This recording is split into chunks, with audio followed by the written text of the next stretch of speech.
You made a mistake, that's what I almost said. But I stopped.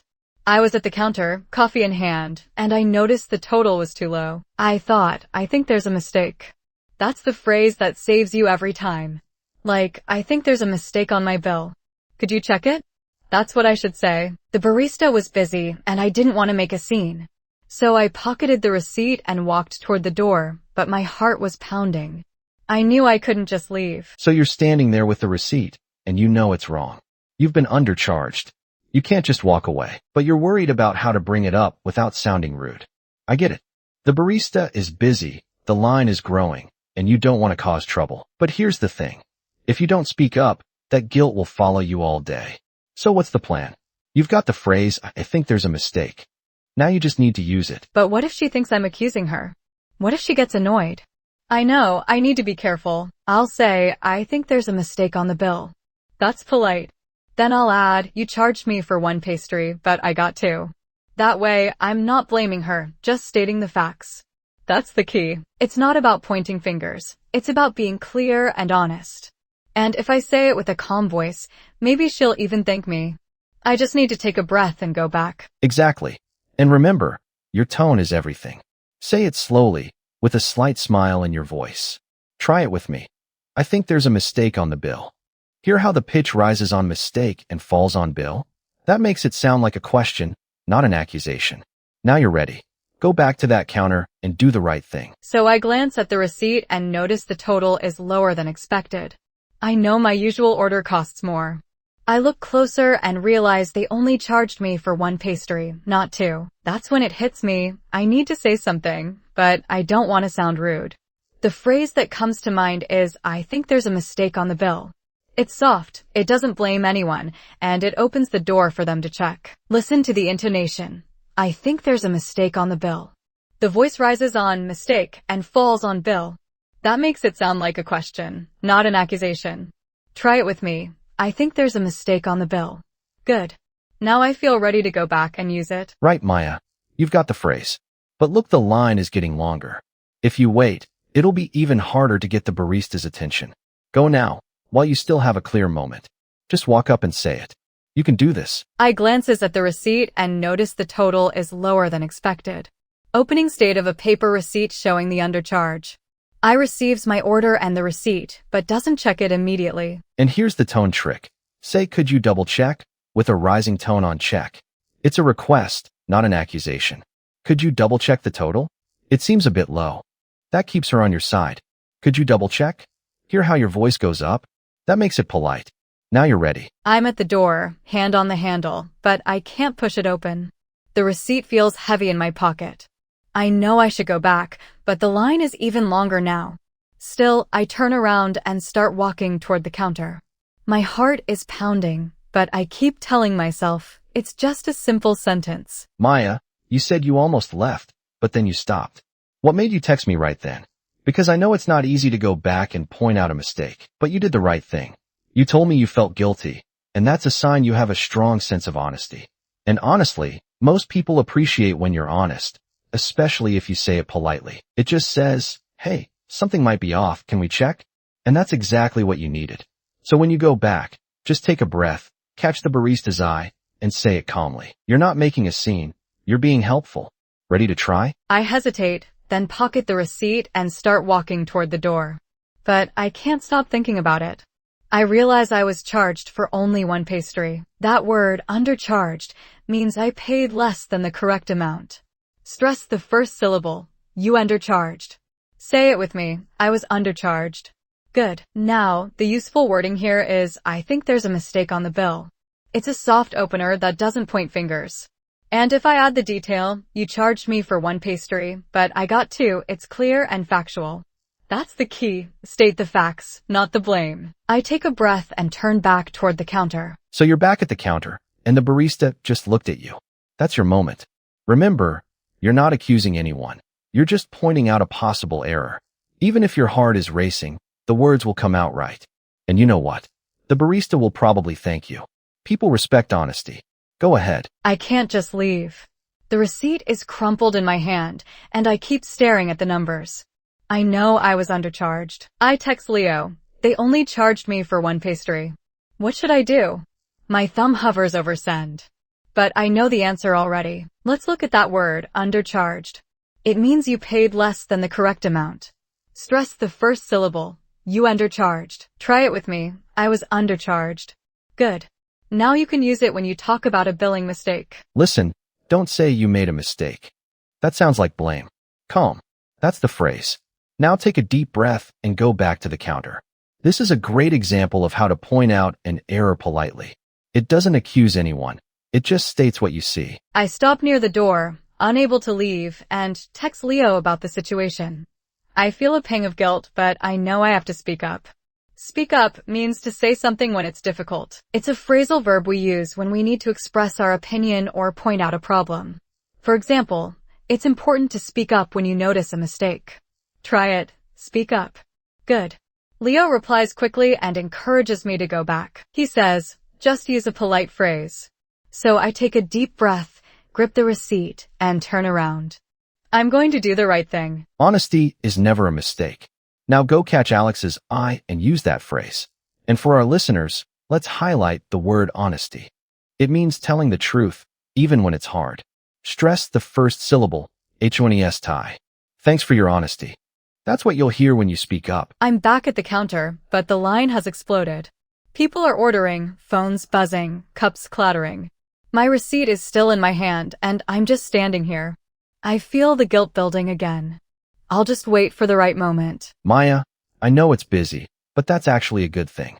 The barista is distracted, so they'll appreciate you being clear. Just stay calm. Watch for a break in the line. When Alex looks up, you'll have your chance. Remember, you're not causing trouble. You're helping them fix a small error. I need to point out the problem, not accuse anyone. Point out means to draw attention to something, often a mistake, in a neutral way. For example, she pointed out the mistake on the receipt. That's what I'll do. Now you try. Say, point out with me. Good. Exactly. And when you say it, keep your voice steady. Don't rush. The barista will probably look at the receipt, then at you, and smile. They'll say, "Oh, you're right. Thank you." That's the reaction you want. It's coming. Be ready. And listeners, notice the phrase, keep your voice steady. It means control your tone so you sound calm and polite. Keep your voice steady. Good. I'm watching the line, and it's not getting shorter. My hands are sweaty, and the receipt is getting crumpled in my fist. I think, just leave, no one saw. But I know I'd feel guilty all day. So I wait, heart pounding, as the barista moves fast. I know you're scared, but think about make a scene. That's when you cause a loud, embarrassing disturbance. You're not doing that. You're just speaking quietly. For example, I didn't want to make a scene, so I almost left.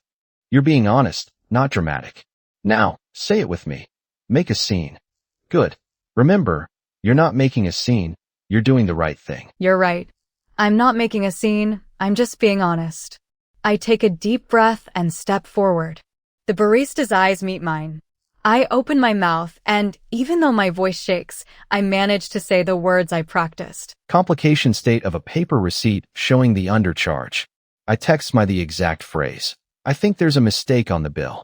The next sentence needs to do one job clearly. The useful wording here is, I think there's a mistake on the bill. Complication state of a paper receipt showing the undercharge. Leo texts her the exact phrase, I think there's a mistake on the bill. The next sentence needs to do one job clearly. Finally, the barista catches your eye and asks, do you need anything else? This is it. But the line behind you is growing, and you feel the pressure. You're just sharing a thought. Take a breath, and say the phrase you rehearsed. My heart pounds, but I force myself to speak. I think there's a mistake on the bill. You charged me for one pastry, but I got two. I hand him the crumpled receipt. He looks at it, then at the pastries, and I can see the confusion on his face. Now the earlier behavior makes sense.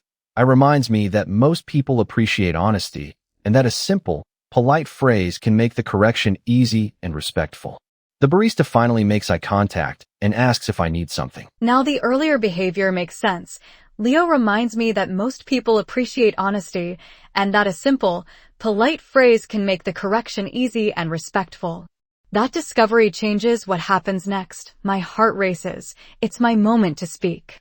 The useful wording here is, could you double check? I think I was charged for one pastry, but I got two. Maya takes a breath and says, I think there's a mistake on the bill. Complication state of a paper receipt showing the undercharge. You charged me for one pastry, but I got two. The next sentence needs to do one job clearly. I take a breath and says, I think there's a mistake on the bill. Complication state of a paper receipt showing the undercharge. You charged me for one pastry, but I got two. The next sentence needs to do one job clearly. Maya takes a breath and says, I think there's a mistake on the bill. Complication state of a paper receipt showing the undercharge. You charged me for one pastry, but I got two. The next sentence needs to do one job clearly. When I finally spoke up, it was like a weight lifted off my shoulders. I said, I think there's a mistake on the bill. You charged me for one pastry, but I got two. And you know what? He just smiled and fixed it. No awkwardness. I realized that phrase isn't an accusation. It's just stating a possibility. That makes it so much easier for the other person to listen. Try it next time you see an error. The key chunk is, I think there's a mistake. Because it focuses on the bill, not the person, and the soft, I think, keeps it friendly. For example, I think there's a mistake on my order. Now, say that with me. I think there's a mistake on my order. Exactly, Maya. You just pointed out what you saw. That's why he reacted so calmly. He checked the receipt, saw the error, and thanked you. Compare that to saying, you made a mistake. That would have put him on the defensive. The difference is huge. So remember, start with I think to keep it friendly. After he corrected the bill, I paid the difference and got a new receipt. I hadn't made a scene, and I'd done the right thing. It was a small moment, but it changed how I see speaking up. Now I know that honesty doesn't have to be awkward. It can actually build trust. And I have a phrase I can use anywhere, from a cafe to a store. Now, let's practice that key phrase so our listeners can use it confidently. Now, if you want to be even more polite, you can add, could you double check? For example, could you double check? I think I was charged for one pastry, but I got two. This gives the person a chance to correct it themselves. Let's say that together. Could you double check? He took the receipt, glanced at the pastries, and then his face broke into a smile. Oh, you're right, he said. I only charged you for one. Let me fix that. He tapped the screen a few times, and the total updated. I paid the difference, and he handed me a new receipt. This time, everything was correct. I remember feeling a rush of relief, like I'd passed a test I didn't know I was taking. The barista thanks her for her honesty and quickly corrects the charge. Complication state of a paper receipt showing the undercharge. Maya pays the difference and receives a new, correct receipt. Keep the idea, but change the words for your real situation. I leave the coffee shop, feeling a weight lifted. The useful wording here is, could you double check? I think I was charged for one pastry, but I got two. Listen to the linking in, you charged me for two, but I only got one. Keep the words connected and stress the key idea. Now pronounce the complete example. You charged me for two, but I only got one. Great job. That's the exact phrase that worked. Now, imagine you're at a restaurant and the bill includes an extra drink you didn't order. You charged me for a drink, but I didn't order one. Try that now. I walked out of the shop, and the sun felt warm on my face. The receipt was still in my hand, but I didn't need it anymore. I texted Leo, you were right. Honesty didn't hurt. I read her text and smiled. She did it. That's the key. Maya, you used I think to soften the statement, and it worked. What if the bill is wrong at a restaurant? Exactly, Leo. You can say, I think there's a mistake on my bill. Could you check it? That's polite and clear. The key is to avoid blaming. Perfect. You've got the pattern. I think I was charged for one pastry, but I got two. Professional. Excuse me. I believe there might be an error on my receipt. Each one works, but they differ in tone. I think I was charged for one pastry, but I got two. Professional. Excuse me. I believe there might be an error on my receipt. Each one fits a different situation. It invites the other person to look with you, not defend themselves. The word think softens everything. It also shows that you might be wrong, which makes you sound humble and reasonable. In English, we call this a softener. Softeners are words or phrases that reduce the force of what you're saying, making it more polite. For example, I think, maybe, it seems like, or could you double check? They all create space for the other person to respond without feeling blamed. And that's exactly what you did with the barista, and it worked perfectly. So, when you practice the professional level phrase, remember to use that soft, tentative tone. Try it now. Excuse me. I believe there might be an error on my receipt. It shows one pastry, but I had two. Notice how I believe and might be make it sound like you're just raising a possibility, not stating a fact. That's the secret to polite correction. The useful wording here is, excuse me, I believe there might be an error on my receipt. It shows one pastry, but I had two. They identify 3 levels of polite correction phrases. Listen to the intonation, rising, falling on mistake, and falling on bill. Try it with me. I think there's a mistake on the bill. Now you. Changed payoff state of a paper receipt showing the undercharge. Maya commits to using these phrases in future situations and shares a transfer challenge. Keep the idea, but change the words for your real situation. Now it's your turn. Imagine you're at a counter, you ordered 2 coffees, but the receipt shows only 1. You don't want to sound rude, but you know it's wrong. I'll wait. For example, I think there's a mistake on my order. Now say it again with me. Did you say it? Good. Use it when you want to be extra polite. It seems a bit low. Your turn. Say it after me. Could you double check? Notice the intonation. Check goes up, like a question. That rising tone makes it sound polite, not demanding.